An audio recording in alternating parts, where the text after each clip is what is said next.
Hi, my name is Jay Patel, and I'm a student at NJIT, and I major in computer science. Throughout my years at NJIT, I learned a lot about computer science, and I'm really excited to share some of what I learned with you through GenCode. So today I'm going to give you a brief introduction to Python programming. So without further ado, let's just jump right into the presentation.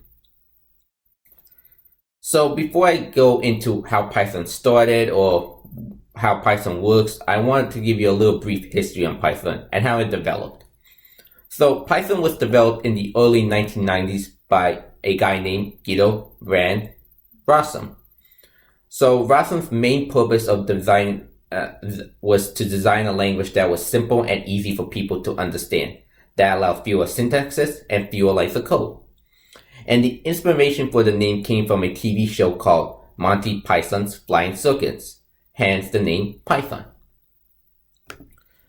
So now that I gave you a little brief history on Python, I really want to go into the main purpose of this presentation. What is Python? Python is an open source programming language, which is used by various companies such as Netflix and Spotify.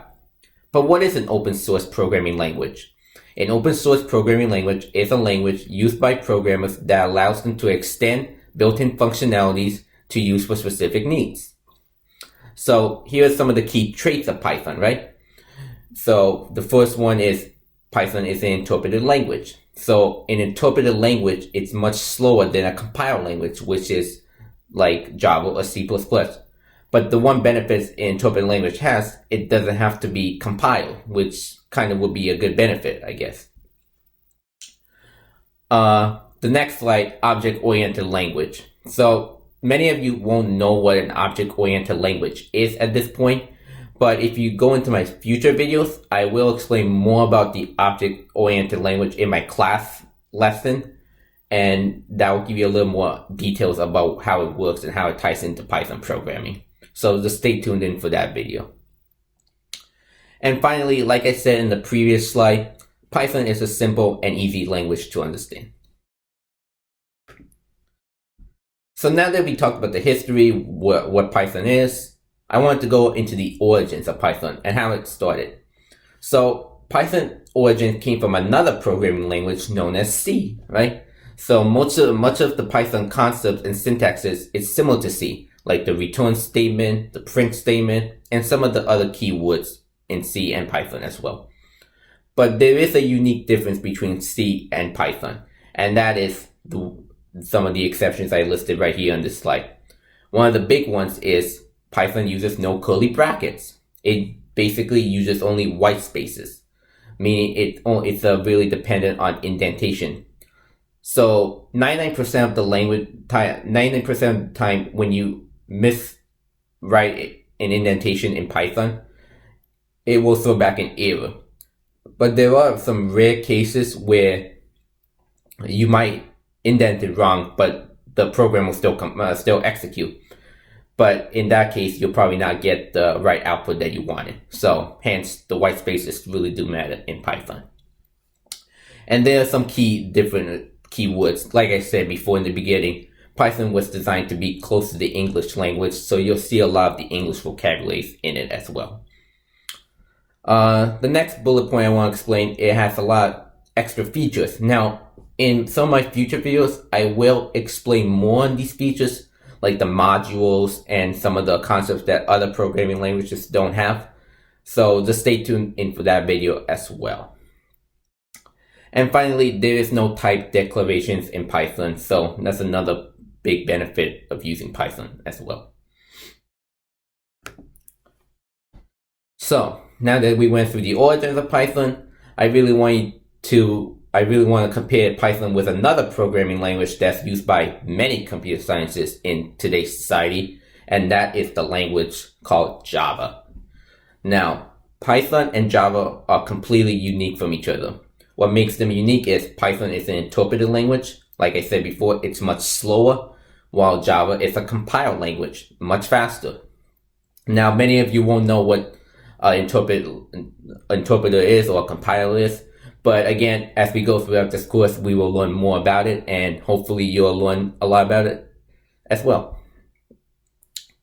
The next key point is it's a dynamically typed language. Python is dynamically typed, while Java is statically typed.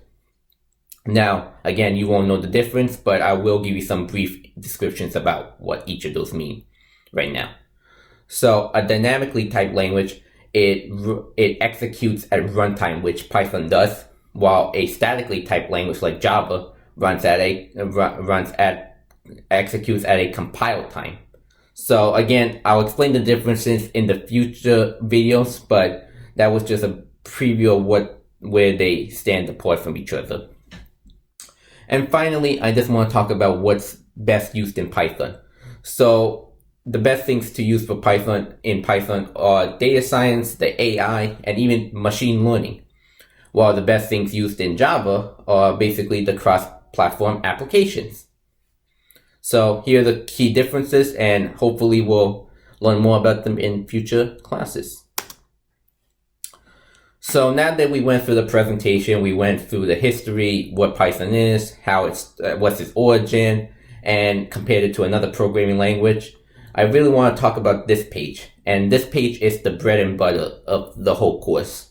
We're going to be going through each of the Python paths down here, each of the concepts that are used in Python, and we want to achieve the ultimate goal of creating a unique Python application. So now I want to talk about each one of these. So the key ingredients I really want to go through is the functions, the data types, the conditionals, the loops, the Python structures, the modules, classes, and at the end, the big thing that you see on number 8, the capstone project. And I want to tie all this information we learned throughout the class, and at the end, I want you to build a nice Python application that will show your skills and demonstrate them as well. So now that we went through the presentation, I would love to show you a demo of a application in Python. So let me pull out of this, and I'm going to pull up PyCharm, which is an IDE that we use to code Python programs. And I'll explain more about the IDE in future classes as well. So how to install them and how we could demo them as well when we get to that point. So right now I'm just going to open up PyCharm, and I'm going to explain some of the key concepts and even show you a little application right here on what I built. So let's wait for this to load up. And again, it's just a preview, nothing to be scared of. We're going to learn all of this as we go out throughout this course. So just need to look at it, take a quick glance, and just give you a little way of how an application works in Python. So here's the application. So now I want to talk about this a little bit more. So like I said in the previous slide, we're going to be going through all these concepts, right? Numbers 1 to 7. Some of those are the key ingredients that are going to be required to make an application, something like this that we have in front of us. So, like I said, at number 8 on the last slide, the capstone project. This will be your capstone project at the end of the class. And it's called a rock, paper, scissors game, right? So we're going to be making an application similar to this at the end of the course. So I'm going to walk you through this code right now.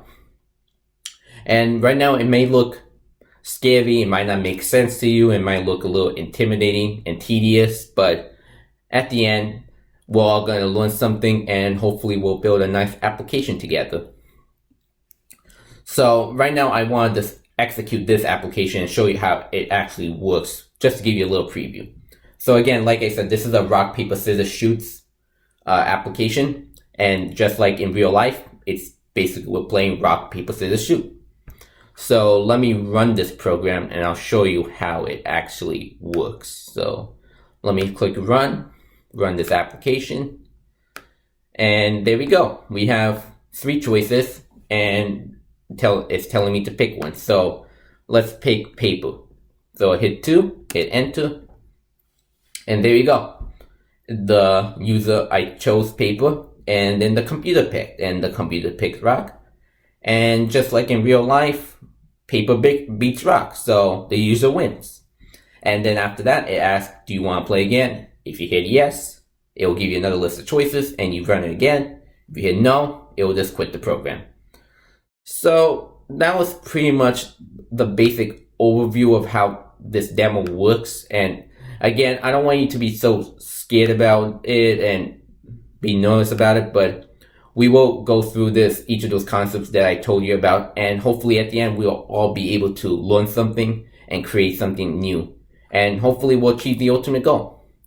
So with that in mind, I will be signing off from this, and I hope you enjoyed this little overview, and I hope to see all of you in future videos.